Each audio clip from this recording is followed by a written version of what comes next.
All right, we're back with another YouTube mandated video upload instead of live stream. So we're going to cast some replays. And I personally don't like casting individual replays. I usually need like a theme or a gimmick to keep me interested. That's just the type of person I am. So we're going to do that little thing I do where I have to guess the winner correctly. Let's say, yeah, let's go with 2 times in a row. 2 times in a row I have to guess the winner correctly based on their build, not based on who's playing, not based on like the gimmick of, oh, this person sent in the replay, so they will probably have sent in a win. It's just like, just based off the army comps, what's my honest opinion who's going to win. Get it right twice in a row. Should be fun. I realized halfway through labeling these, as you can see, that I labeled them like an idiot, and it's going to be really hard to remember which ones I watched. So we're going to go with good game between F&G on Norska and Gargantua on the Greenskins. Now looking at the builds, we have Wulfric the Wanderer against Greenskins. Actually, most matchups, I don't really like him on his Mammoth anymore. He's just too big of a target and can take too many arrows, so I would like to see him either on horse or chariot. And hey, F&G is thinking the same way. We have Horsefric. We have 1 Frostworm. We have 2 Frostworms. Very interesting stuff. They're a dragon. If you don't know much about them, because they're kind of a rare unit, they're a dragon that's usually considered kind of shitty because their breath attack is neither magical nor fire damage, so it doesn't overcome a lot of resistances. It only has 45, 41, stats, so decent stats as far as a unit goes, but not good for a dragon. Its splash attacks are still bad. It has a lot of the same problems that most dragons do in the game right now, that it's big so it can get hit from a lot of angles at once, but it doesn't actually do that many splash attacks or anything. And it's on a roster with no healing. But still a cool unit to see. Big terror-causing monster, and the Greenskins are certainly a low leadership faction. Looks like we have Norscan Ice Wolves on one side, and the other side we have Norscan Warhounds, but it's the Beasts of Tashnar ROR, so they have Anti-Large and Frenzy. 2 Skin Wolves. Are there any more? Nope, this is pretty small and elite Norscan force. Marauder Spearmen, with 1 unit of normal Marauders in the middle. Familiar Balefiend of Shadows with... Ooh, what is that? The Withering. Oh, that's interesting. And Pendulum, but mostly the Withering is what's interesting to me. So, if this Familiar Balefiend melee attacks anybody, it's going to take 30 armor off of them. And I didn't cast the Withering to take another 30 armor off. And Stone Trolls only have 70, so that could take Stone Trolls down to 10 armor, which would be really, really good. And then 1 unit of Marauder Berserkers. For the Greenskins, on the other side, we have Skarsnik with his Rampage ability and his Prada. Very interesting, you don't get to see his Prada often. Orc Shaman with Brain Burster and Fists of Gork for some magic damage. Stone Trolls, 2 units of them, it looks like.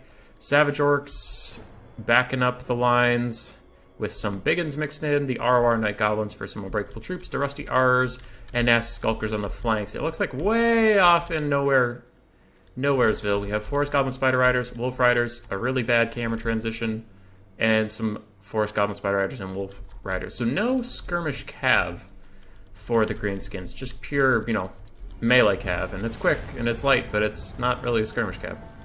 Good Brain Burster coming in, taking about half health off Marauder, and excuse me for 1 second. Sorry about that. Dog was being a little needy. And we see the lines are going to collide, and I think the Greenskins might have the advantage in the pure infantry game. But these Frostworms and their breath attacks will have to do a lot of work on the sides to really win the fight for Norska. And a beautiful Seafang coming in here, just wrecking those 2 units. Excellent, excellent stuff. And I didn't predict a winner at the start. I would have predicted the Greenskins, because I don't believe in 2 Frostworms that well. But it's not looking good for me right now. Sorry, I forgot to predict that. Stone Trolls running in to fight the Marauder Berserkers. That is a good fight for them unless they get withered.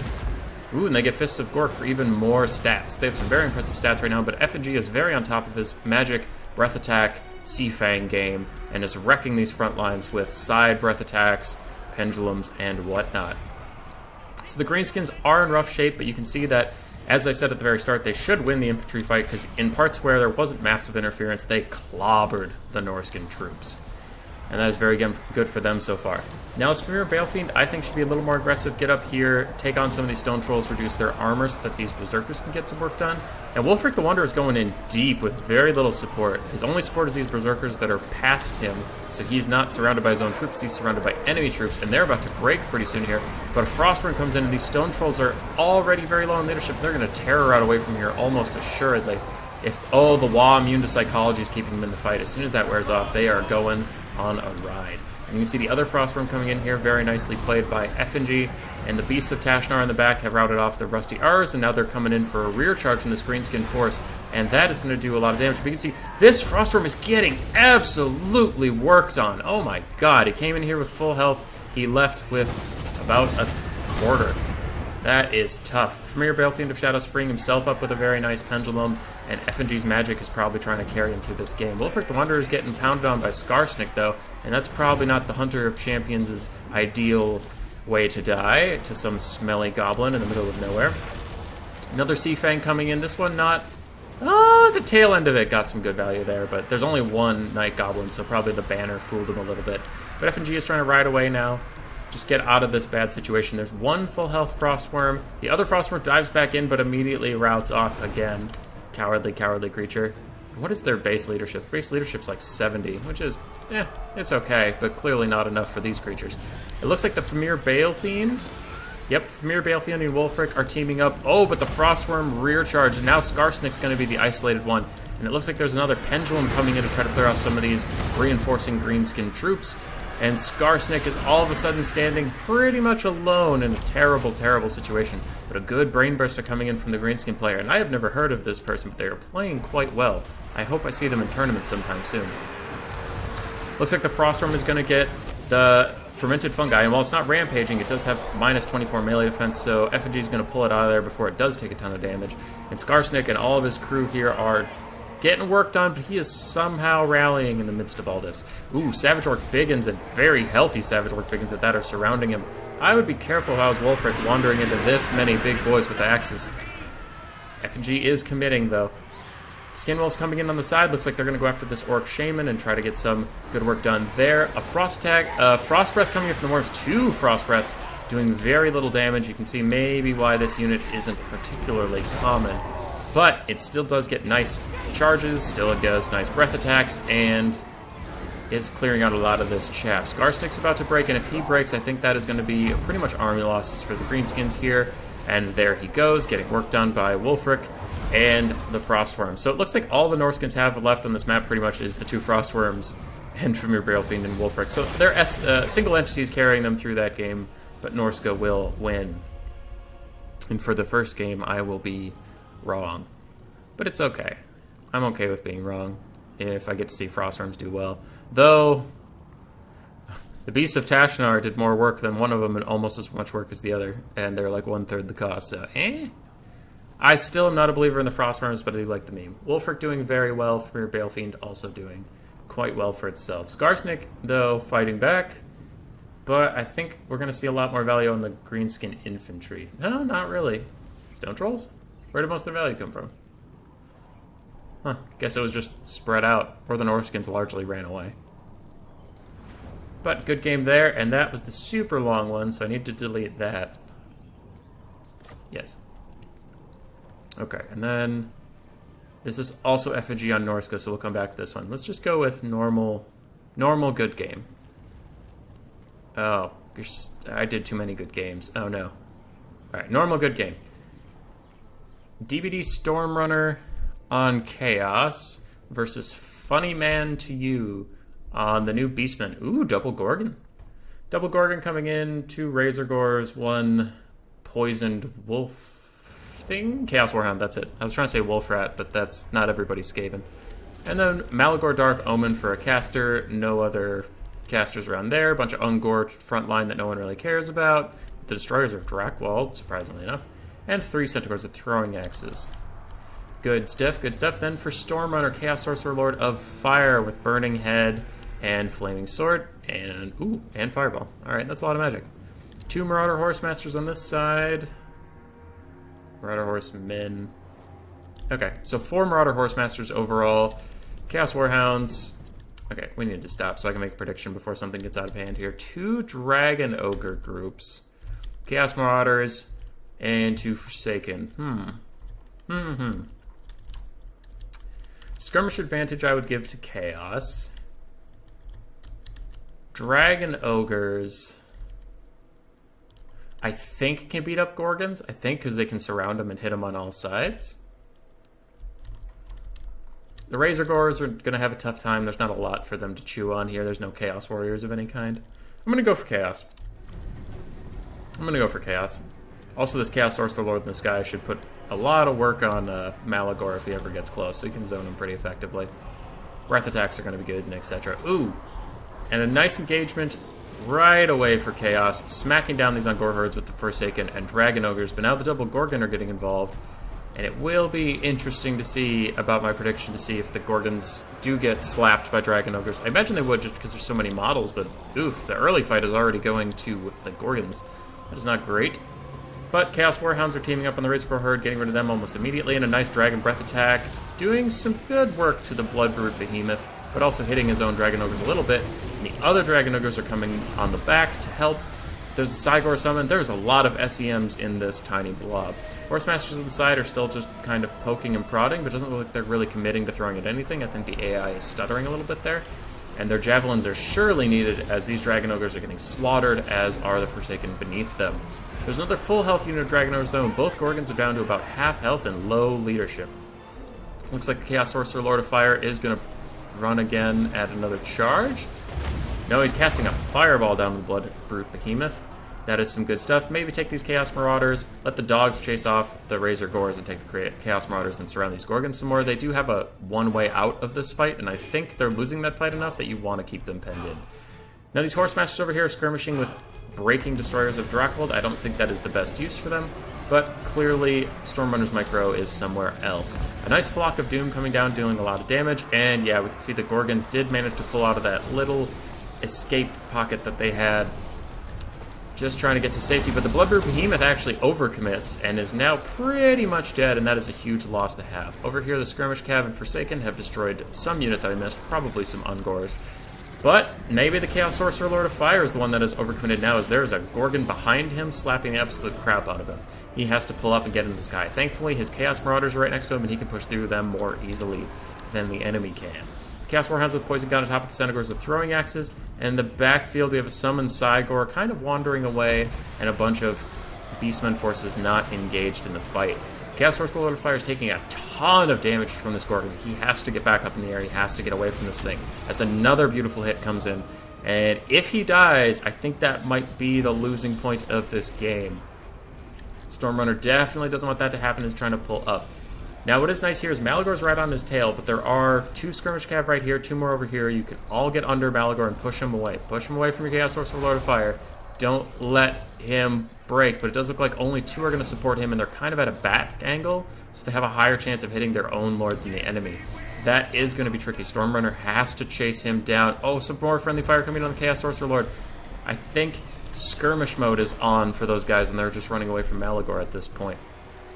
That is critical that they get up and under him. But over here, it looks like Stormrunner's Micro is focused on killing that other Gorgon, which he does, and he breaks this central little force, but his forces are so wounded, and Chaos is not an unbreakable faction, so if this Sorcerer Lord is killed or pushed off the map like it looks like he is going to be, that will certainly be a very negative hit for them. There are still 2 Throwing Axe Centaurs that can kill all these Dragon Ogres if given the time, but it looks like Stormrunner has a very nice catch with 2 Chaos Warhounds surrounding them, just holding them in place while the big beat sticks of Dragon Ogres are running in to do some clubbing. And clubbing they shall. One of the units is down to about half health, the other is barely touched. But if we look at the Beastmen forces overall, it is these 2 Centaurs with Throwing Axes and Malagor the Dark Omen versus the world. And with 4 Skirmish Cav left that can out-skirmish these Centaurs and kill Malagor, I think Chaos will be just fine if they pull all their infantry and stuff back and just keep them safe so they don't take any damage, and let the Skirmish Cav carry the win. I will fast forward quick because it is pretty much over. Balance of power is now creeping into the Chaos side of it for army losses, but I think it should have been army losses a while ago. But the game does value mages highly. Wait, is that a summoned Cygor? That better be a summoned Cygor. If there was like a full health Cygor with full ammo chilling this whole time, I'd be very angry. But that is what's holding the balance of power in place, though it will eventually fade. Malagor is so close to dead and or breaking right next to the edge of the map. I do believe that this will be over soon. And that will be it. So Chaos has won, and I believe that was normal good game. Oh, shit. Okay. Yeah, it was this one, because we had Funny Man to you. So that one's gone. Houseplant told me that this fight between him and Blood Penguin was a banger, so we'll watch this one. Yeah. Watch this one. So I got the last one right, so if I get this one right, I will end the stream, and it'll be a good day to be me. Okie-dokie. What do we got? 3 Empire Knights, 2 Outriders, 1 Outrider with grenade launchers, Tattered Souls and Sigmar's Sons for some unbreakable troops. It's not a full unbreakable front line. We do have a bunch of spearmen and other swordsmen, it looks like. So basic straight troop front line with 2 components of unbreakable. We have Balthazar Gelt in the sky. What do you got? Final Trans and Searing Doom. And then 2 Empire Captains, 1 with Hold the Line, 1 without. That is very smart, because they're usually going to be running around together, and that buff doesn't stack. So there's no point in having 2 of it. Other than that, very simple Empire build. No cannons, no handgunners, no huntsmen. Interesting stuff. In the Beastmen matchup, you usually want huntsmen. They're just exceptionally good against the low armor of the beasties. On Blood Penguin's side, we have 2 Centaurs with throwing axes, 3 Centaurs, a dog on a big flank overload. And then for the front line, we have Ungor herds, Gore herds with shields in the secondary row, and 3 Ungor raiders in the very far back line. 1 Tuskor chariot, a Bray Shaman of wilds with Vile Tide and Bray Scream, it looks like. And then Torax, the Brass Bull.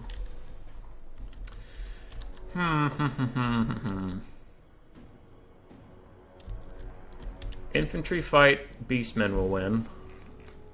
Skirmish fight, Empire will win, but they can't outrun the Beastmen. Torax, there's nothing to stop the final trans, really. 3 archers aren't going to be enough to compromise all that air.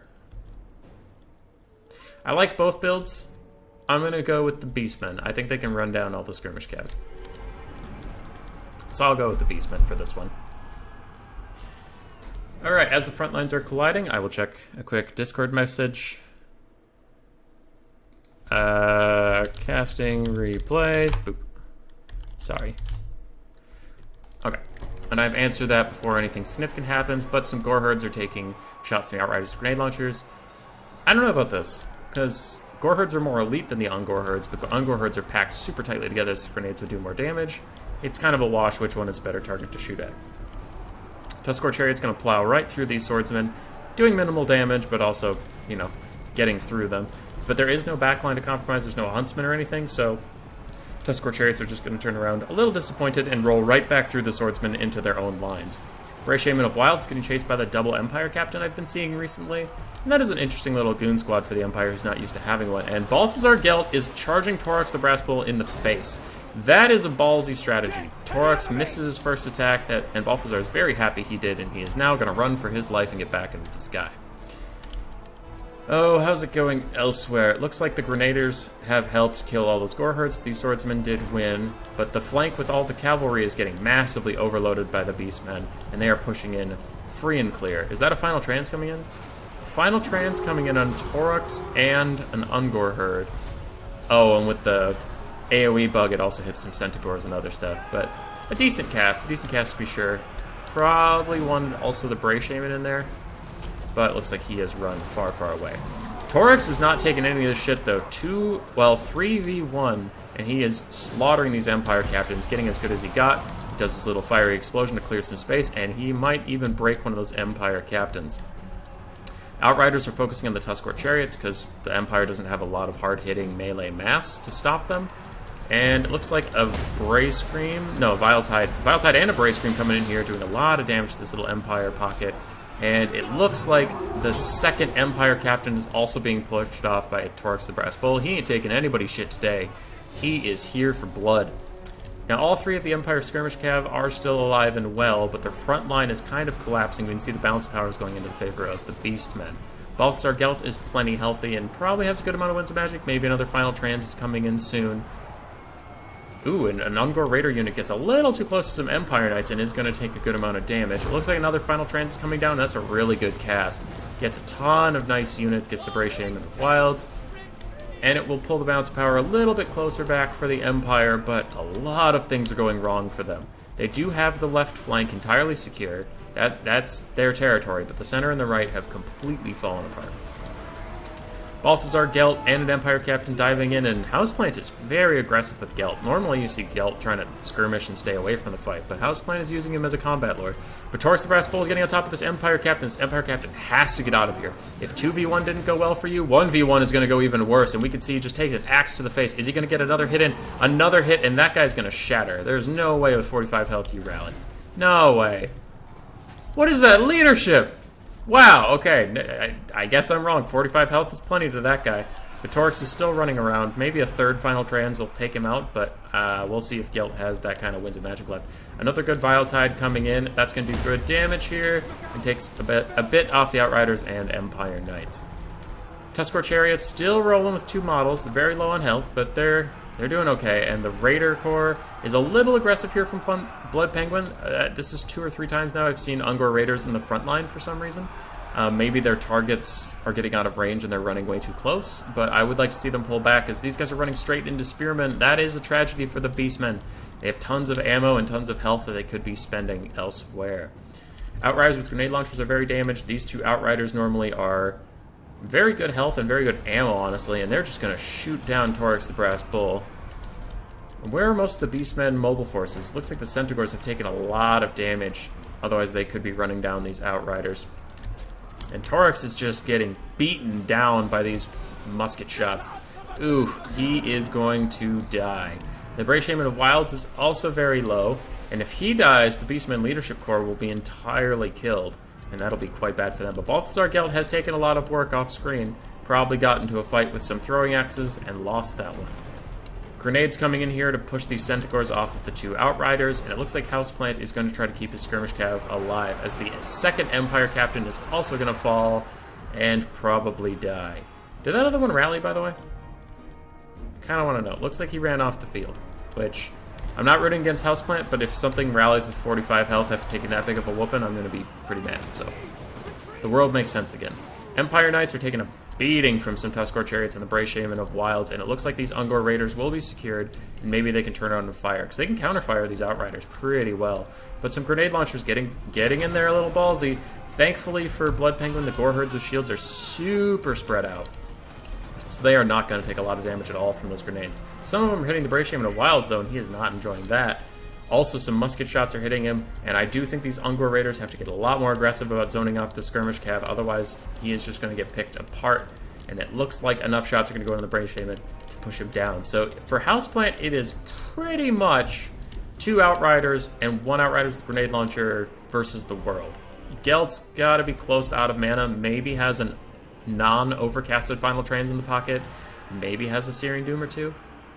But these grenade launchers are almost dead. It looks like Blood Penguin is going to immediately pounce on that opportunity to break them off the map. And these Ungor Raiders have to shoot these Outriders down, because the throwing axes can't do it. They can't get in range, can't do enough damage. And oh boy, there are a lot of Discord questions for me on the other screen that I will deal with in a bit. Outriders are going to shoot these Centaurs with throwing axes. It looks like Blood Penguin's kind of trying to figure out whether to engage in melee or not. And now you can see those Raiders shooting in on them, doing tons of damage on the Outriders. That is good stuff. I wish it happened a little earlier, but that is good stuff. Gelt's super low. These Outriders are super low. Balance power still in the Beastmen favor. But maybe Houseplant can kite this out. Now, what are your speeds? 93. Outriders are 84. I would honestly just commit to melee. Just click on them with melee. You know, take off fire or whatever. Just get on top of them, beat them up. I think the Centaurs should have better stats. They should have better stats. Though Balthasar Gelt, he is using Arcade Conduit and Staff of Volans. He probably has another spell somewhere. And I think the usage of whatever spell that is going to determine the outcome of this game, because it is super close. as neither force really has much left in the way of infantry. There's one super dead spearman, and there's a bunch of very, very close to dead gore herds. But you can see now Blood Penguin is pulling back the Centaurs and letting the Ungor Raiders run up. Not a bad choice at all, letting them catch up to what's going on here. And anything they shoot at is a good target, but I would prefer the Outriders, and they do get a nice little bit of chip damage in here. So to just recap, if the Beastmen win this, the stream ends because I predicted 2 in a row correctly. If they lose it, I go back to 0 in a row, and I have to cast at least 2 more games. So let's go Beastmen. I have shit to do today. Ungor Raiders are going to stop and fire in while the Outriders are poking them a bit, but Houseplant very nicely microing as soon as the arrows launch, running back so that they'll all miss. And these Centaurs with throwing axes are running up to try to fight in melee, but it's 1v2 plus Balthazar Gelt, so I do think they're going to have a tough time, though they are going to get a rear charge against Outriders, and they do good damage this late in the game, and they're going to immediately try to pull out to get away from the Spearmen and Gelt. But Houseplant immediately runs up with the Outriders. Blood Penguin zoning very nicely, bringing the Ungor Raiders up to try and get a free volley off while Houseplant's trying to shoot these guys. He's not as focused on dodging, and he takes out a couple more models. And this late in the game, even that little chip damage is a lot of value. Looks like Blood Penguin's keeping these gore herds back just to preserve their balance of power value, knowing that if they get too close to any sort of fight, they will die. And there's a final trans we were talking about. I knew there was one more spell in the tank. And it's even overcast. Wow, I cannot believe that Gelt could get 3 of them off. And with that overcast, and these Centaurs are dragging it over to the Ungor Raiders. The Ungor Raiders are taking damage too. And if they break, that might be it for the Beastmen. The Beastmen still have balance power in their favor, but I think it's being a little optimistic, as it is. That's going to break immediately. So it's this Ungor Raider versus the world. Its leadership is wavering. The balance power is back to dead even. And again, I think that's being optimistic. And Houseplant immediately runs Outriders into melee combat. He is going to break these Ungor Raiders. And with that, I think it will be the game. I think. These gore herds think they have a shot. I think they do not. They are wavering, breaking. Oh, they are getting into combat, and they are fighting these Outriders. And oh, Gelt might break. Gelt might break. These Outriders might break. Everything is so low on leadership. I can believe in nothing. Oh, but with these Outriders coming back, maybe they can lead some support. And with being fired upon, leadership debuff, that'll be it for the gore herds. Ooh, and Houseplant manages to get Gelt out and these Outriders out. They can run and skirmish as they will. And I think the Empire will be taking that exceedingly close game. That is lovely. I can hit fast forward, can't I? Pew pew! Pew pew indeed. That was a fun one. The double Empire captains just getting work done by Toryx. Not really getting their value, but Balthazar Gelt got more than enough for the whole family. All the skirmish cav did great. Toryx did great. Bray Shaman did great. Infantry did okay. There wasn't a lot for them to fight. Like, no handgunners, no huntsmen for them to get on top of. But very well played by both players. Exceptionally close game. And that was a good game to cast, so I will delete that. And we are back at 0. Yay, being bad at our job. Okay. Norsgren versus High Elves, I should label. I think this was about the time I noticed that I had said good game for like 6 different things.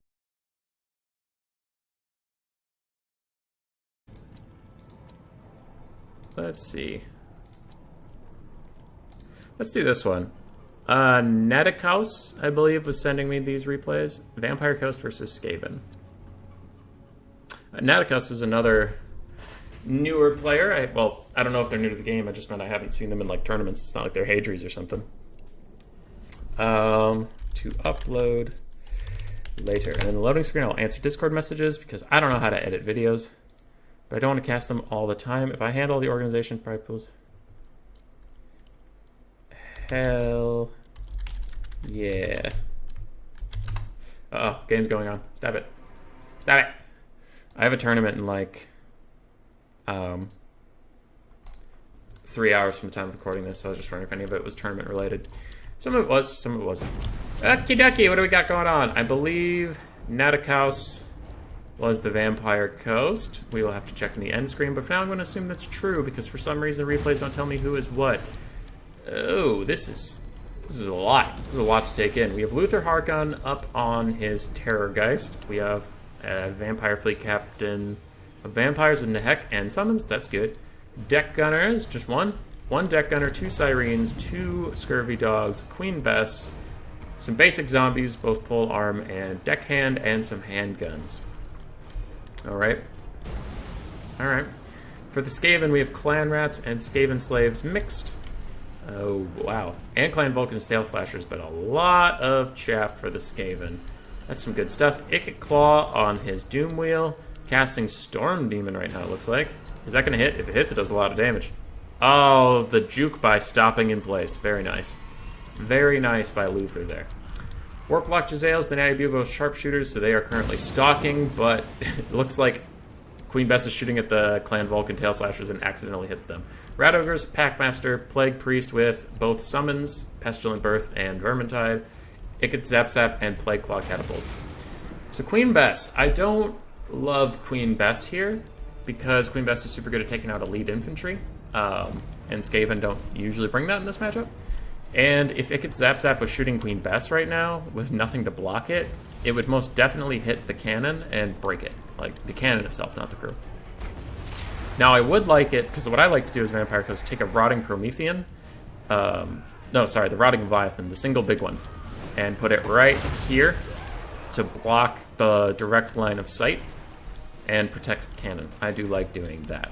Deck Gunners are now getting involved a little bit on the Skaven Slave Spears, and the Skaven are taking a beating on the front line. We can see the Plague Claw Catapults getting involved, and Queen Bess's crew is awfully grouped up, so if any of those hit in the backfield, they do a lot of damage to her.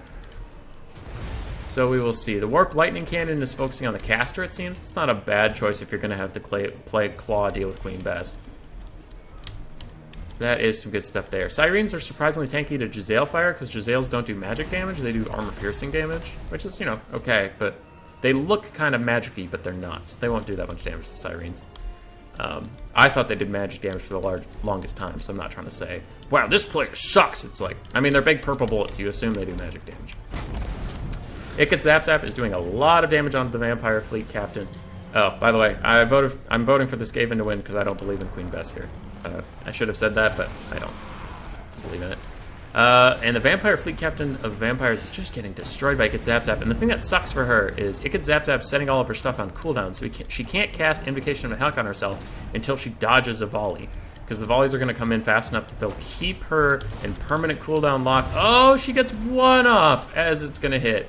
So it looks like, I believe Nauticus, damn it, I already forgot the name, was spamming that. Ooh, Plague Claw Catapults are forced off, I believe, by Queen Bess. I haven't seen the deck gunner shooting at them too much, but I could be wrong. And Queen Bess is still online after all this time. There's no gunnery white to give it more ammunition. Ooh. Storm Demon cast on the Sirens. It does do some magic damage, so it does a little bit, but I would prefer that on a single target. Vampire Fleet Captain is already, the healing cap's already in sight, and she's super low. So that Icket Zap Zap is doing a ton of work on her, but in the back, some Scurvy Dogs get briefly onto it, but the Packmaster and Router's easily going to rout that off. Skaven frontline is holding quite well. Queen Bess is still firing, but without a gunnery white to refill her, she is about to run out of ammunition. You can see the Vampire Coaster falling behind on the balance of power, and it looks like Queen Bess is still firing at some Skaven slaves, just trying to clear them off while Scurvy Dogs are chasing them. Now, what do we got? Icket Claw is trying to fight off these Sirens, and he is pretty good against them. His ammunition is magical, and he himself is on a Doom Wheel, which does good infantry damage, so a lot of good stuff there. It looks like a little bit of friendly fire from Bess onto the Scurvy Dogs. Definitely want to switch her target onto this full health unit of Clan Rats or something similar, but we will see. This Plague Priest is low in leadership, but he seems to be rallying okay, and if Icket Zap Zap is still firing at that Vampire Fleet Captain, she's going to die very quickly with only 400 health and 9 leadership. Now, the Vampire Coast is pushing in pretty effectively. These Sirens have been largely unstopped. And now it looks like the Lightning Cannon is going to fire at Queen Bess, but she only has 1 or 2 shots left in her. So maybe just keep on that Fleet Captain. Rat Ogres are fighting Sirens. The Rat Ogres do not like this fight. They are big, dirty cowards, and they don't do any magic damage, so clearly they do not want to be here. Queen Bess is now out of ammo. She should largely be ignored. These Deck Gunners should be shot. Deck Gunners or the Vampire Fleet Captain or even Luther should be the target. But it looks like they will stick onto Bess. I mean, she'll blow up eventually. Alright, there goes the cannon. Definitely shouldn't be shooting at her anymore. Rat Ogres are fighting all of this nonsense, and they should break pretty soon here. But they do have a Packmaster leading them, buffing them up. It looks like they have gotten the Shock Collar and Skaven Brew to keep them from breaking. But once those wear off, they will run away like filthy cowards. Luther has dove in, which means Ikit Claw should pull out. He does need to go this way. Get away from Luther. Stop fighting him. He is gonna beat your ass. Rat Ogre's broke, like we mentioned, and this Packmaster is also exceptionally low on leadership because he is a filthy coward, and the Plague Priest finally broke after being shot in the face by a bunch of handguns. Ikit Zap Zap, I think, is still firing at Queen Bess. Nope, it's firing at the deck gunners. And this is not live, this is a replay. It seems like I'm telling these players exactly what to do, because they do whatever I say after I say it, but this is a replay, I promise. Okay, Cyrene's fighting this Packmaster. He's not having a great time. I bet he's trying to push out and get right here, because he is going to beat up on this Vampire Fleet Captain if he can get to her. Maybe Luther can dive over there and save him a bit, but I don't know. These Scurvy Dogs are rallying, crumbling, fighting Ikit's Zap Zap crew. Clearly the mightiest of Skaven warriors are manning the Ikit's Zap Zap cannon. And what's the state of the battle? State of the battle. Deck Gunners are finally compromised by, it looks like, some Clan Rats. And they're going to break pretty quickly, but they're also going to crumble away that. Ikit's at half health, though, and Luther is at full. And Luther's looking like he can carry this game. This Packmaster's getting on top of this Vampire Fleet Captain. I think if the Skaven player can kill everything on the ground for a Vampire Coast and just have to deal with Luther, they can win it. But if Luther has any support on the ground, I think he can solo carry this. I think. Warp Lightning's coming in, going to do a lot of damage right here to these Sirens. Beautiful cast from Ikit. And this Vampire Fleet Captain is pretty much at her healing cap, so she does not have very much left in her. Ikit's got to get away. He's got to get away from this. He's stopping and fighting, and you can see how well that's going for him. Not at all. Some Clan Rats are being dedicated to go take out Queen Bess's crew. I don't know about that one. Definitely want to get them on top of the Handgunners. The Plague Priest is charging that Handgunner crew as well, or he's just standing there. Either way, he is getting shot in the mouth. He does not like that. Vampire Fleet Captain is finally going to crumble away, I believe. There's no way she rallies in this, but she does get off one last summon. Now, the Skaven are still... I mean, the balance power is pretty even. Maybe Skaven favorite. What's Ikit Zap Zap doing? They need to shoot. Okay, maybe if they can shoot Luther this whole time, they can get him. Because his summons are crumbling away, his casts are crumbled away, and now this Packmaster needs to get out of this little pocket and get away from these Sirens, because you're getting so terrified. They're big, spooky ghosts. Luther's going to dive on top of Ikit, but immediately pull away. That's lucky for Ikit. Ikit needs to keep moving. I would love to see Howling Warp Gale here in case there had been gun bats, but also to just lock up Luther right now. But it looks like he's going to get a charge onto Ikit Claw and break him. With that, Ikit's going to die. With the Plague Priest dying across the field over here, I don't think the Skaven have enough in the tank. Yeah. Packmaster's going to break. Oh, is he? He's still fighting. His leadership is stupid low. And a Plague Claw Catapult gets back online. The Skaven are scrapping back in this, to be sure.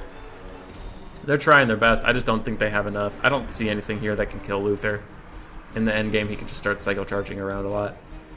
Handguns are getting compromised, so it looks like the Vampire Coast will run out of assets on the ground, but, you know, earlier when I said if Luther's all alone he can't win, that was when Ikit Claw had 1/4 health, that was when the Plague Priest had more health, and all that stuff.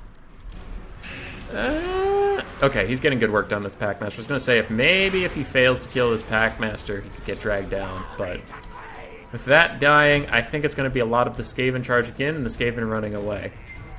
So we will hit the little fast forward Reno button. Break that, break that, break that, break that, break that, break that, break that, break that, and he wins. I've played enough Skaven to know how that point of the game goes. Alright, Luther did great. And it is Natikas. So Natikas won it. I predicted wrong again because I am a piece of poop. Queen Bess got decent value. I think she almost paid for herself.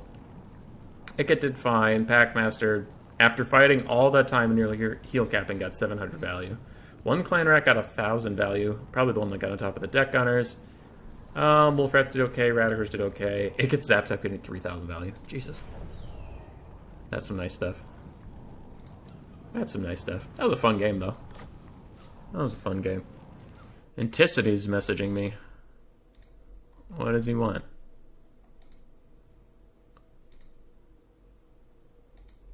Basically. Alright. Anticity's just telling me I'm a terrible person, and he's not wrong. Let's do good game. It's FNG's Norska versus Walls 888 Dwarves. Oh, okay, I gotta get these right, because I got a tournament in 2 hours. Okay, stretch. Oh. What do we got? 3 Trolls, 2 Norscan Ice Wolves, 2 Feral Manticores, a bunch of Chaos Marauders. And do I see more of them with spears again? What's up, FNG and these spears? Oh, some great weapons. Okay. Yeah, not spears. Marauders with great weapons. Marauders, wait, were those champions? Wow, Marauder champions with great weapons. FNG. FNG coming in for the people. Alright, what do you got as your lord and all this nonsense? Marauder Chieftain on a chariot with, what the hell is that? Rage. Fight or die. So no Wulfric, surprisingly enough. I'll have to ask him, or if he comments in the video, why no Wulfric? Shaman Sorcerer of Death with just Spirit Leech versus Dwarves? Okay. Alright. That's odd. It's odd to say the least. We have a basic Dwarven Lord with a little armor piece. What is that? What does that do? Hey. Minus 10 melee attack disabled if his leadership is low. Interesting. I don't remember. Is that a new item after the rework or something? Because it's actually a good item. And I don't remember the lords having any good items. I remember having them like 8% charge bonus for every dwarf around me. And that's, you know, bad. Miners of blasting charges, dwarf warriors, all around the flanks, some longbeards, Ekron's miners, 2 rangers with great weapons, one of which is Ulthar's raiders, and flame cannons with dragonback slayers. Okay, my computer's telling me that my antivirus is working, and I'm like, great, I didn't know that was in question. Kind of worried now that was in question. Builds. Without Wulfric, without a Shadows or a Firecaster, how can FNG kill all this infantry? There's no way. There's no way Norska wins this. I'm going with the Dwarves. Alright, we're just going to fast forward through the little tiptoe stage. And FNG did do a nice advance through the trees. Perfectly legal, perfectly fine, because he was advancing the whole time, not camping in the forest, not taking a defensive position. So just a smart use of the terrain to not get shot on the entire way here.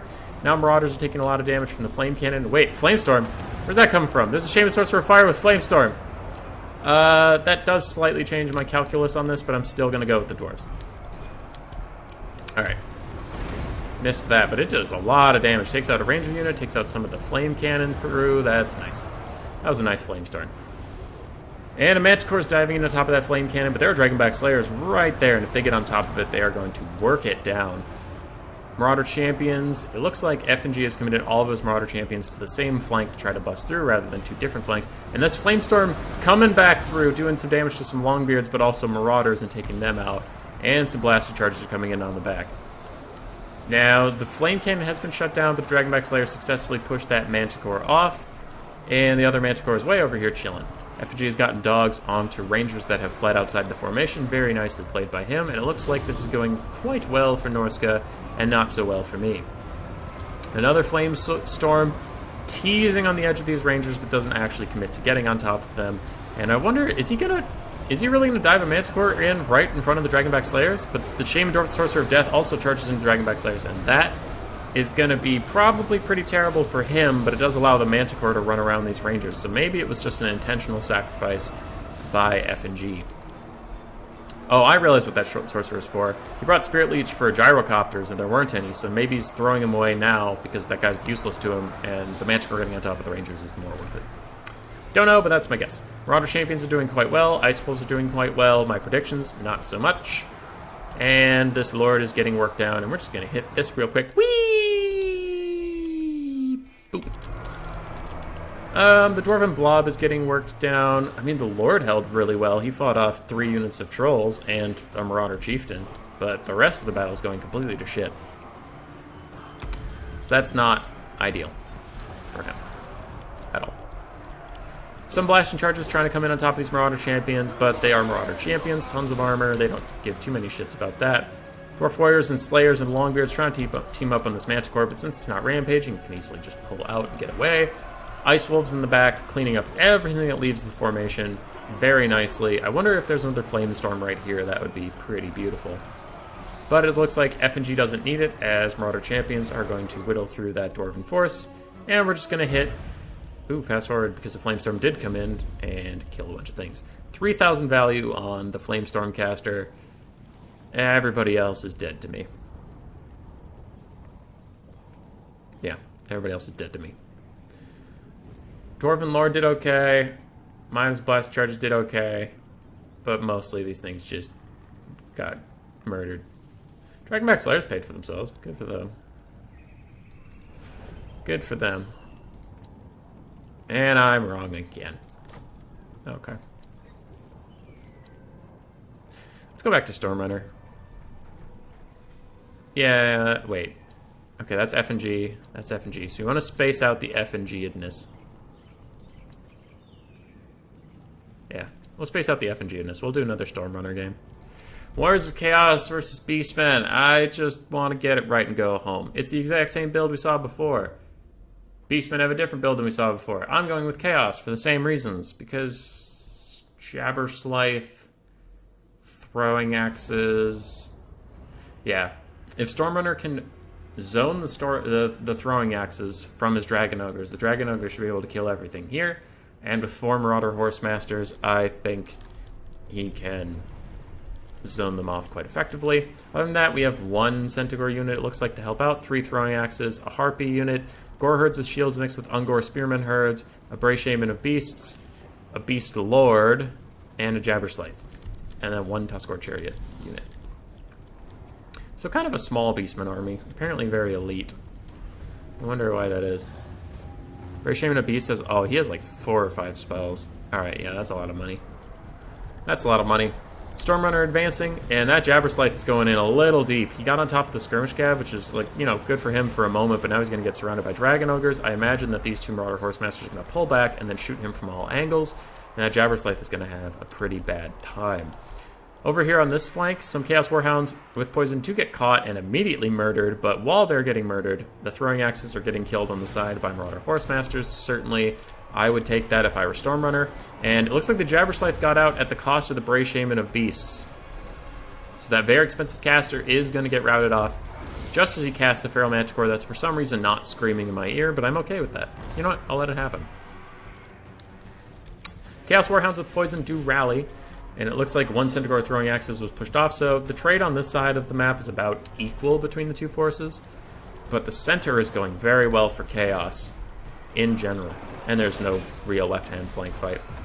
Jabberslythe is getting work done, Harpies are getting work done, and that caster we saw was already very low health and running away. He will probably rally in the backfield, but with very low health. Dragon Ogres are fighting Tuskor Chariots, and I don't care how broken you are, Dragon Ogres are going to beat you to death, my friends. And I would say Stormrunner is getting off to an early lead. Now, the balance of power doesn't agree with me, but I think the balance of power is full of shit. It is going very well for Chaos, I think. Tuskor Chariots are shattered. Feral Manticores fighting some Forsaken that I don't think Stormrunner really cares about. And the Marauder Horsemasters are skirmishing quite effectively against the throwing axes. And every throwing axe that isn't going into Dragon Ogres is a win for Stormrunner. Now, these Dragon Ogres are quite beat up, but in their time, they've beaten up... you know, they've beaten up a Bray Shaman, they've beaten up a Jabberslythe a bit, they've beaten up a Beast Lord, so yeah, they've taken some damage, but it's the damage they've dealt that matters. And that Beast Lord's not having a great time. Chaos Sorcerer Lord of Fire is staying in combat, just trying to kill off this Beast Lord quick while he's a little overextended, though now he's getting some support. Ooh, the Bray Shaman of Beast should die. I don't think Stormrunner's going to let him get away. He's going to take shots in the back, and Chaos will be just fine with that. Now, it looks like slowly but surely... Oh, no. Okay. The healthier unit of Marauder Horsemasters is out of sight. Yeah, this skirmish is going better for Chaos. Ooh, a good Burning Head came in and over here, did a lot of damage to both of these units. And these Dragon Ogres are about dead, but they have done the work of the gods, and they deserve a rest. Stormrunner has officially killed the Bray Shaman, and now it looks like these 2 Marauder Horsemasters are going to make sure the Beast Lord doesn't come back. And with that, the stopping power of the Beastmen is running quite low. We can see on the balance of power, finally reflecting that Chaos is in the lead. Chaos is wrangling these Centaurs with throwing axes in the corner, and it looks like the Jabberslythe died somewhere. I'm guessing in this pile. Yep, that's a... is that a Manticore or a Jabberslide? Doesn't matter. Looks like these big old Dragon Ogres did exactly what we thought they would, and Chaos wins. I want to see their value. 1,900, 2,300. Yup, they put the hurt in. They put the hurt in. So very nice value on the key units for Stormrunner here. And a good win. And a good win. I do have to check. Okay, wait. So, good game. Get rid of that. So, Dragon Ogres, one of them got like 2,300, right? How much do those bad boys cost? Chaos. 2,000. Oh, okay. I guess they paid for themselves. But one unit was like full health, so it's fine. Alright, I need to get the next one right, and then I can go home. F&G, we just watched one of his games. Why don't we watch another Naticus? Versus Dylan Oliver, 141. So Naticus going with Oxyodal and Skink Oracle Kite with also a Skink Chief. Wow, that's a lot of kiting heroes. Salamander Hunting Pack, Ark of Sotek, 1 Skink Skirmishers, 2 Chameleon Stalkers, 2 Red-Crested Skinks, and it looks like some Temple Guards? Did I see 2 units of Temple Guards? 2 Source Warriors. It looks like just 1 Temple Guard. How did I miss that? I didn't see that on the screen. And against them is Kolek Suneater, Chaos Marauders, Chaos Warriors in the backfield. Yeah, Chaos Warriors in the backfield with some Chaos Warriors with great weapons, a Chaos Sorcerer of Death on a Manticore, and Marauder Horsemen with throwing axes, 3 of them. On the other side, nothing.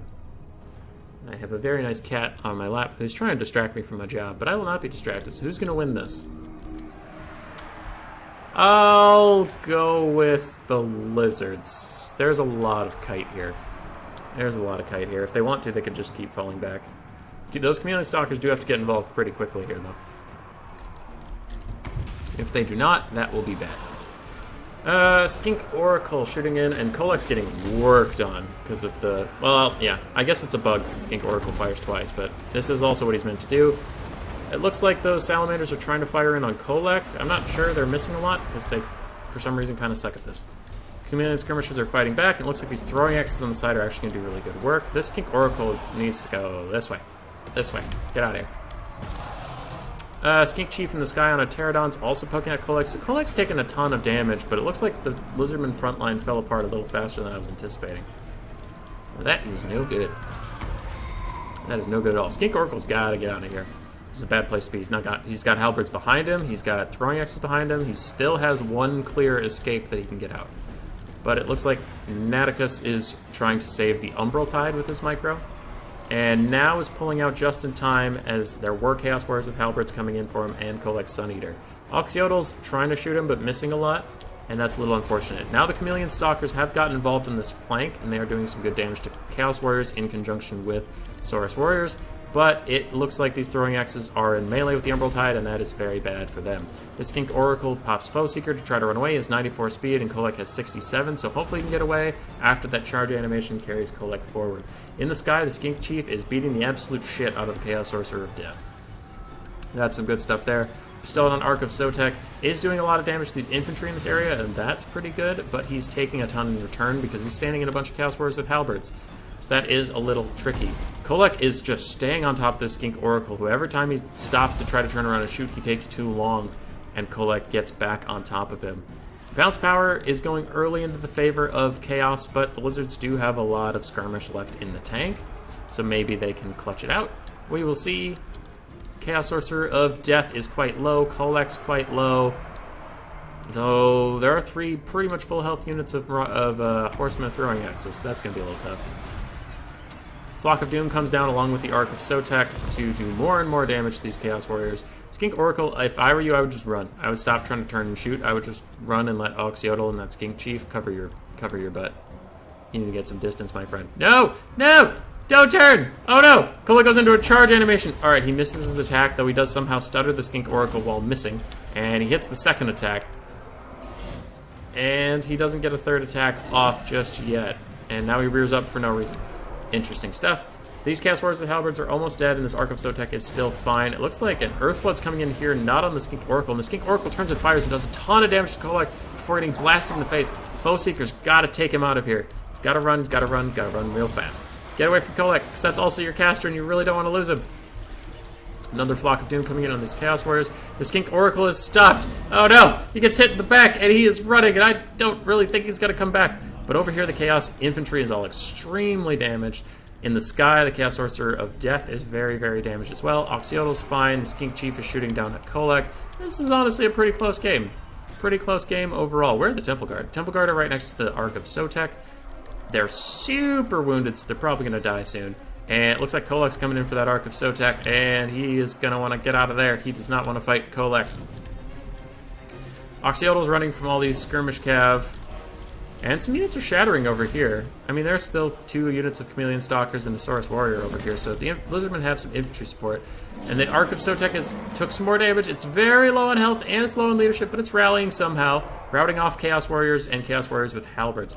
Oxyodal's on the ground, decent amount of ammo, and the Chaos Sorcerer of Death is super low on health and leadership. And he's diving in on Oxyodal. That is a ballsy charge, but he, does a ton of damage there. And with Spirit Leech, Chaos Warriors coming in, Oxyodal actually might be in trouble, and he has to run. This Chaos Sorcerer of Death really turned things around on this flank. Holy crap. Well played by him. Kolek is running, but now there's a lot of skirmish cav left. Ooh, there's a full health unit of Chaos Warriors with halberds. I think that will be it for our lizard friends. Yup. Shit! I got him wrong again. Decent value on units, but there just weren't enough units, you know. Like, so when you have that few of units, you need to get massive value on each of them. Kolek did good, Chaos Sorcerer did good, and the infantry walked slowly at anything that was a threat. And eventually took it down. I think, yep, a little better micro with the Skink Oracle and the Lizardmen could have had that, but there was a lot to, like, if we're all being honest, there was a lot to micro there. What did he have? Like 5, 6 different skirmish units and very little front line to hold stuff in place, so it was an intense build if you're gonna win. Alright. 3 games left. I gotta get 2 in a row or I'm a failure. Let's do this. We'll do a F&G game, then a non-F&G game, then an F&G game. Okay. Lizardmen. 3 Chameleon Skinks, 2 Bastildons with the Pew Pew gun, Salamander Hunting Pack, 4 Saurus, Slan of Fire versus F&G. With the Marauder Chieftain, a Shaman Sorcerer of Metal with Plague of Rust and Transmutation of Lead, it looks like. Skin Wolves. No other Skin Wolves, huh? 1 unit of Skin Wolves. Norscan Ice Wolves, Beasts of Tashnar, another Norscan Ice Wolf on the side, 2 Javelin Throwers, 2 Feral Manticores, 3 Marauder Champions with great weapons, and 4 basic Marauders. I don't know about this one, boss. Okay, this time I'm pretty sure there's no Burning Head hidden that I missed, because Burning Head would be very good here since there's so much Lizard Infantry. I'm gonna go...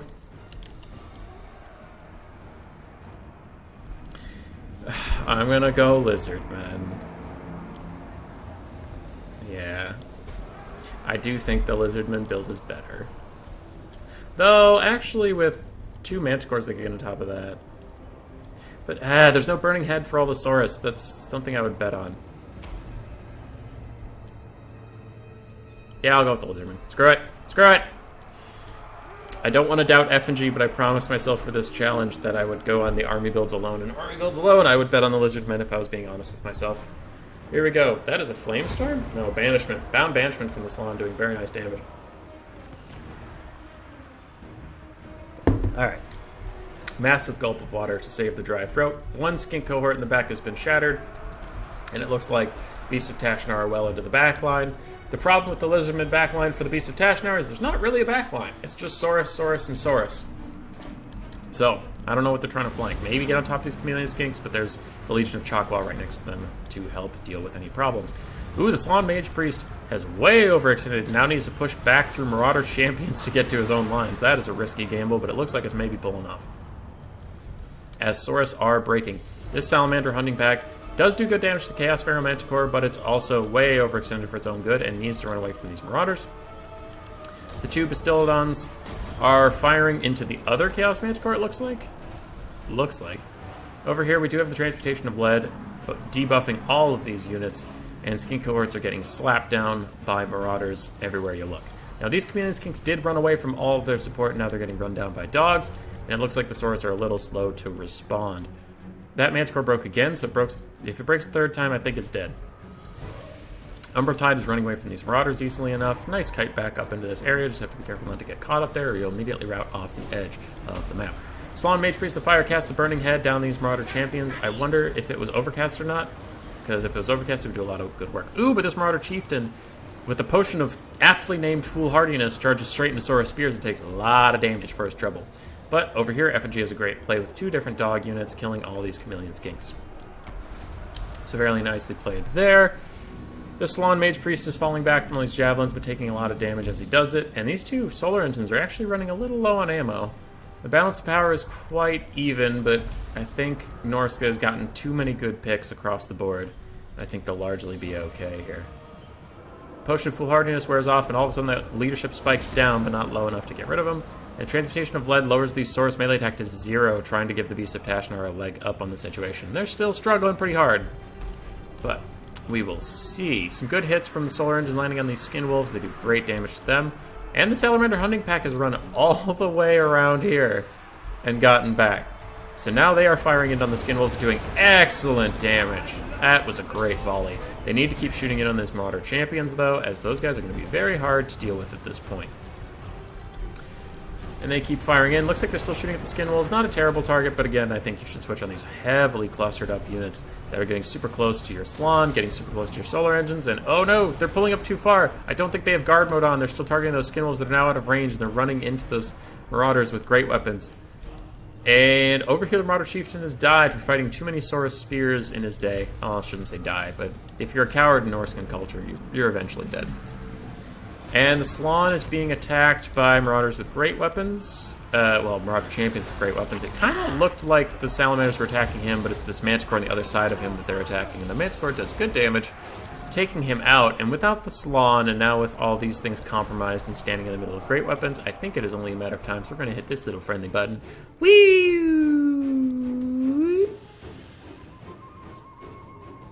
And, alright. Taking a little longer than I thought to get to the army losses point, but we can see that everything's being pushed off. Salamander hunting packs are firing now into the Chaos Marauder champions, but they're a little too spread out for that to work. Feral Manticore attacking over here. Massive Norscan backfield is largely healthy.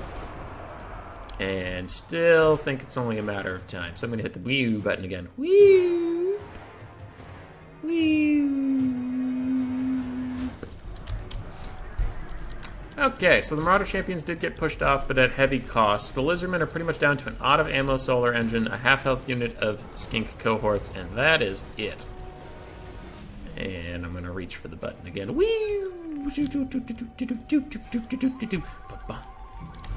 Alright, big fight. Transmutation of Lead overcasted with it's cast normal, then Plague of Rust overcasted, lowering all the armor of these things. Pretty much no melee attack for them. Fighting to the death. But to the death, they will fight. And I knew I shouldn't have rooted against Effigy, but I liked the Lizardmen build better. So good stuff from all these people. And Norscan Ice Wolves did great. Beast of Tashnar did great. Mostly chased down Chameleon Skinks, got them a ton of value. About 1,000 on all the dogs, which is super nice. Chameleons had a hard time. Solar engines did great, so did the little fire lizards and the fire salon, but all the infantry got murdered by good transmutations of lead, good plague of rusts. We're down to 2 games, and I have to get 2 in a row right. If I don't get 2 in a row right by the end of the stream, I guess I'm just a dumb poo-poo head. We'll save F&G for last. iOS stream on the Empire versus Naticus on Vampire Coast. Okay. Okay. Blue Reach River, pretty big map. Nice for, like, cannons and such. 1 Outrider, 3 Archers, 2 of which are Huntsmen. 1's the White Wolves. A Greatsword, a Halberd. This build's all over the place. What is going on over here? It's like one of every unit. Knights of the Blazing Sun in the back with Outriders. Huh. Okay. Then we have Felix, Boris Toddbringer on foot. and a Bright Wizard with Burning Head, Piercing Bolts, and Flaming Sword. Okay. We have 2 deck droppers with bombers, it looks like, for the Vampire Coast. I'm guessing that's a Scurvy Dog. Scurvy Dog in the distance. Luther Harkon. We have 2 deck gunners, 2 Sirens, a mixed front line of pole arms and regular zombie deckhand mobs, a Gunnery White, a Vampire Fleet Cabin of vampires with 2 really good spells on her, the Invocation of Heck and the Summon, Lamprey's Revenge, manning the front line. I'm going to favor the coast. Yeah, I'm going to favor the coast. I think this Empire build's a little too all over the place without a real focus. We will see. Luther's discovering some things in the trees, getting some free shots off, doing his best, but he is taking returning fire, and the woods will kind of protect him, but not enough. He will want to pull out of here decently quickly. Bombers are advancing around the flank. Looks like... Are these the White Wolves? Yeah, the White Wolves are firing in on him. They have Forest Stalker and some stuff, so I guess it's not terrible. Outriders are getting up there. Luther really has to pull back. Alright, some nice jukes coming in, avoiding some arrows, wasting their ammunition. That's always good. And Outriders are firing in on top of him. Nice little Blazing Sun, trying to get a free charge on these deckhands, but it looks like 2 units of deck gunners are going to shoot them. And nice summon behind, and Luther's charging down. That is an excellent, excellent play by Nauticus. Damn it, I can't remember this guy's name for some reason. I'm super sorry. But, excellent play by you out there. And a Piercing Bolts of Burning is attempting to come down Luther Harkin. If he sees it coming, he's got to dodge. That used to do a lot of damage onto a single target. I don't know if it still does. Guess we'll find out. Pretty good damage. Pretty good damage indeed. So that was a good cast and a lot of good focus fire onto Luther. Luther's got to take that Invocation, just back up. Back up and let his deck gunners do the work. Deck gunners have got to be firing. They're awfully close to the front line now, and I don't know what they're trying to shoot at. Oh, they're still shooting at... Oh, they're shooting at the White Wolves now? I don't know about that. Because there's other archers just getting really, really close to you now. Good play getting Scurvy Dogs on the backfield. They certainly are going to get good value back here. But these deck gunners have got to shoot these archers, or something's got to do with these archers, because they are way too close to these squishy, expensive units. And if that Gunnery White has a Scab Scrath, I would cast it right there. I mean, well, you get the point. A Burning Head coming in on the backfield from the Empire, trying to push these Scurvy Dogs off, but they are unbreakable dogs, so they don't give a single shit about what's going on there. Boris Toddbringer and Felix trying to fight off the Sirens, slowly but surely. And these Bomber Bats are doing decent work over here, but Huntsmen are pretty well spread out. So they're taking a ton of damage. One nice thing for the Vampire Coast is the Outriders have burned a lot of their ammunition, and the Outriders are one of the main things that can threaten the Lamprey's Revenge with their armor-piercing missiles. So if they're shooting deck droppers, which isn't a bad target for them, to be fair, they're not shooting Lamprey's Revenge, which there's not a lot of things that can deal with them. Another Piercing Bolts of Burning coming down, but it looks like it's mostly going to hit Halberdiers because the Lamprey's Revenge pulled back, which is a very nice play over there. And the Bomber Bats are now going to decide to disengage this formation now that the Scurvy Dogs have all died. Sirens and Zombies do seem to be winning this fight, and ooh, a nice Hornswoggle on the Greatswords, lowering their stats and just making them extremely expensive state troops. Deck Gunners are shooting in onto the Bright Wizard, getting excellent damage there, and the Bright Wizard tries to hide in the Outriders, and the Outriders end up just getting shot in the face for his efforts. Ooh, but the Lamprey's Revenge are taking a lot of work fighting on top of those halberds. They will want to pull back, use their natural regen to just get their health back, and largely be okay. They are getting whittled down by these Outriders, but the Outriders are almost out of ammo. Now, these Deck Gunners have a ton of ammunition left, and they have to carry this game for the Vampire Coast. Bomber Bats do pull over to the flank and start doing some good damage over there. That is a good play by Nauticus, god damn it, can't remember the name. Sirens and deck hand mobs are fighting over here, but Boris Toddbringer and Felix are largely fine with this situation. Maybe a little aggressive with the Lamprey's Revenge, considering how low they were on health. They do want to pull back and use their regen, but it looks like they will just fight to the very end. And the Bomber Bats are advancing, so this whole area has collapsed for the Empire, and now the Vampire Coast is free to push up, which is quite good for them. Unfortunately, the Deck Gunners are getting compromised in the back by basic swordsmen, and that's 1,800 gold worth of units getting killed by a half-health 400 gold unit. So Luther or the Vampire Caster, somebody has to get back there and help them, but they need to be running in the meantime. And that might be a turning point in this game for the Empire if they can shut down those Deck Gunners. Luther's pulling over. Knights of Blazing Sun have rallied, but they're still super injured and low on models. And there are a good number of Syrenes. If there's no burning heads to deal with them, maybe the Syrenes can carry the fight. Those deck gunners are crumbling. They're about to be rear charged by some archers, so they're going to disintegrate very quickly.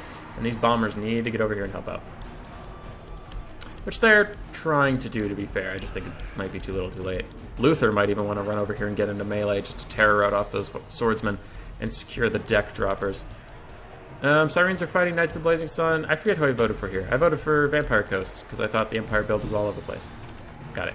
Boris Todbringer on foot, still fighting Syrenes. Even after he defeats one unit of Syrenes, there's always more Syrenes, apparently. The archers are pushed off. Now, maybe an invocation of the Hex should be used on these deck gunners just to rally them, and these bombers should 100% be throwing their bombs at these swordsmen to free up the other deck gunners. I think the Vampire Coast player is focusing a little bit too much on offense, and he's doing a good job on offense, but his defensive play is lacking because of all the focus on offense, and it's like, well, you could have dictated the state, and I'm not trying to be a dick, I'm just saying, if he's watching, this will help him in the future. You could have dictated the pace of the game with the two deck gunners, so you could pull back and defend them, and force the Empire to come to you and get shot.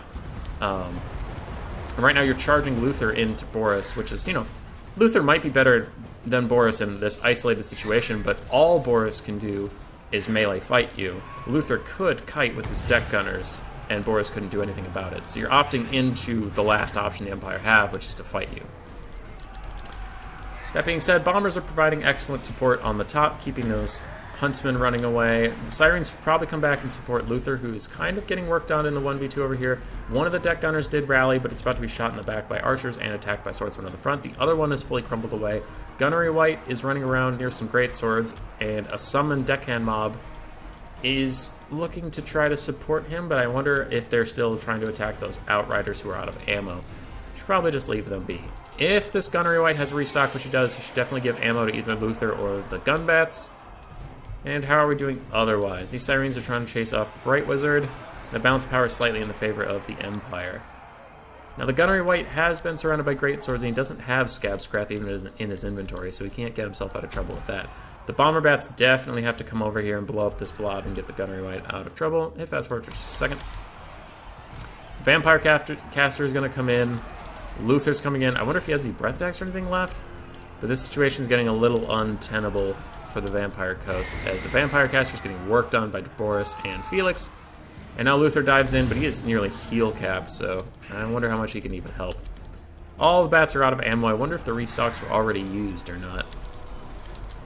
Maybe. Felix and Boris are teaming up on Luther Harkon and doing really good work to him. The Vampire Fleet Captain is trying their best to help, but Boris is buffed up. Even with one Hornswoggle on him, he has 100 melee attack from Helping Hand and, well, I guess mostly just Helping Hand. But Deadly Onslaught's also popped, just give him more armor-piercing value. Basic archers in the back shooting into Luther, doing good poke damage, and it looks like the restock has come in for the deck droppers with bombers. Maybe a little too late, maybe it was on cooldown, not really sure. Syrenes rear charging the great swords might break them off here, but this Gunnery White's in real trouble, and I don't think the vampires have enough, especially with the Gunnery White now dying. Luther will never get ammo again. I don't think they have enough in the tank to kill Boris, especially not with Felix healing him up, and I guess he's probably healing himself up a little bit too. Luther's getting on top of these archers. That is a good play here. Sigmar's son's getting bombed by the bombers. So there are some good plays happening. I just think there were, and again, not to be a dick, just trying to, give a proper review.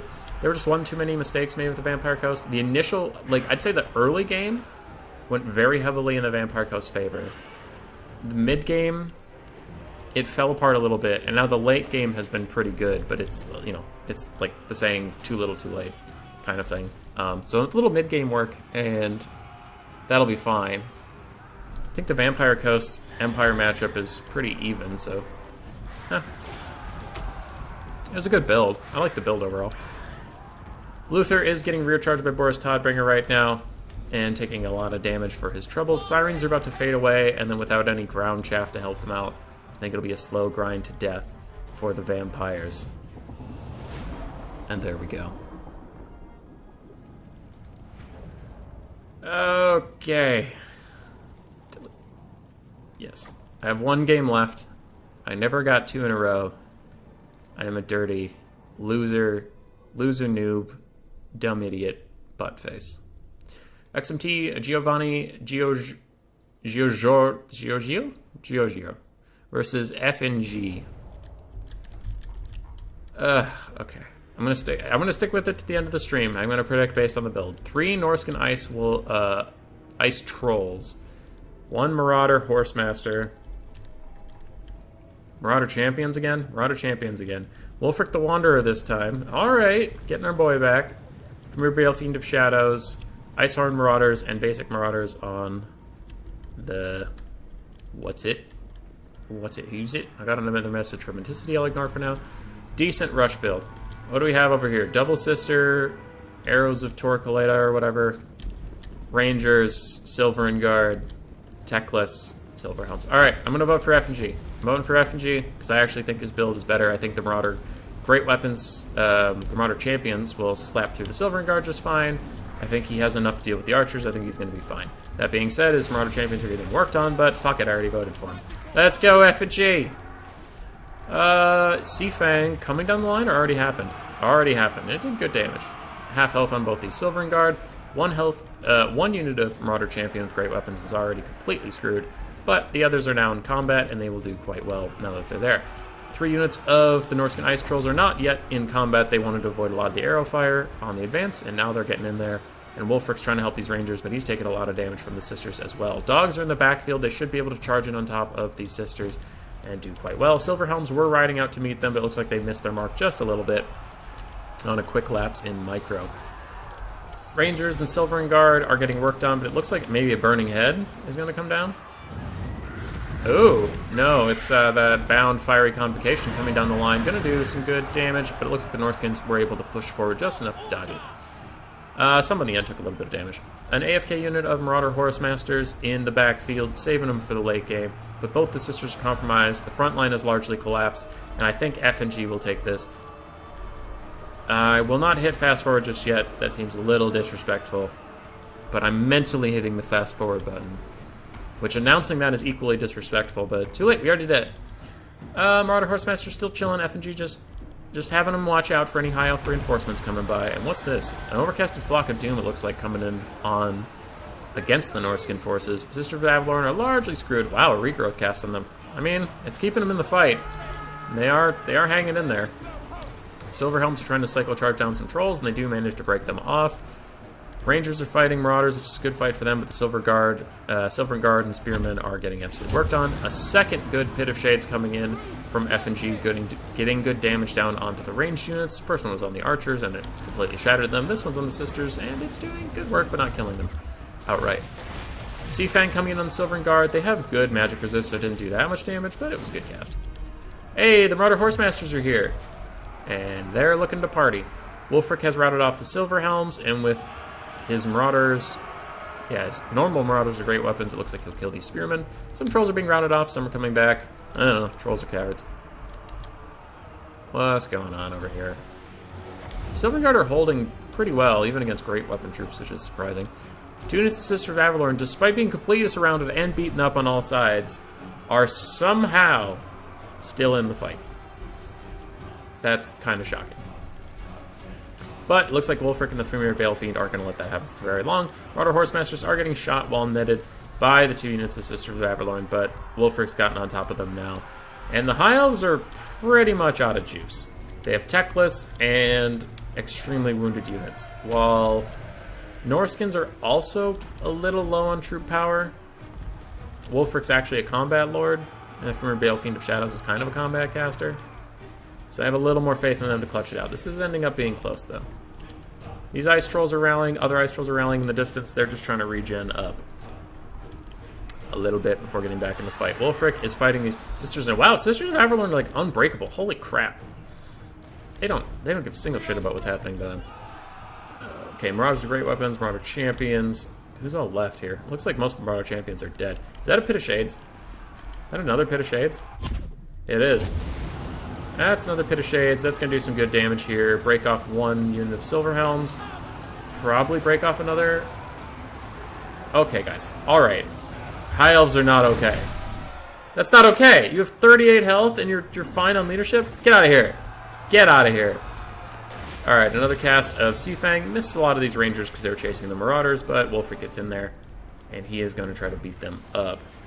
God damn. High elves are unbreakable. People say dwarves are ridiculous. Look at this shit. High elves all over the map, just not giving up. Ooh, that's a firing complication. FNG's got to dodge that. And it looks like he largely will. Wolfric's getting on top of Teclis and gets one really good hit on him already. Gets a second good hit, but Teclis is trading back. And it looks like Teclis is going to run, and he's going to cast a net behind him to keep Wolfric locked down. Now, unfortunately, there's nothing to really use that net. There's one unit of Rangers still fighting. The Sisters of Avalorn are still fighting, even though I can't even see their health bar. That's a little silly. Teclis charges back in and gets a good hit onto Wolfric the Wanderer. And, ooh, a second good hit. Wolfric might die. Teclis is healing up with the Potion of Croy. And Wolfric's in trouble. Takes another hit and he goes negative in leadership for just a moment. He's going negative again. He's probably going to run. If Teclis can chase him down and kill him, maybe he could turn this game around. Oh, Wolfric's hanging in there. 52 health. Negative 3 leadership. He's running. And there's some Silver and Guard. Nope, just Spearmen to back up Teclis. But Teclis is getting rear charged by Famir Balefiend and frontal charged by some nice Norscan Ice Trolls. But Wolfric lost the moral victory this day. Another Flock of Doom coming down. Teclis has not broken, but he is going to abandon his Spearmen to their fate. And with that, it looks like Teclis is the only thing left fighting on the map. And he takes a massive hit from the Famir Balefiend of Shadows. And that will be army losses, and FNG wins. Oh, boy. 3,000 value on Wolfric, 2,000 on the Famir Balefiend. Everybody else is a failure and a coward. Yep. Failures and cowards. They got good value, but too late. They're already failures and cowards. Teclis got good value. Rangers did okay. Silver and Guard did okay. Sisters did great. And Silver Helms did great. Wowzers. Alright. I ended up catching every single replay I had. I hope you all have a good life. And I'm going to go rest my voice before I have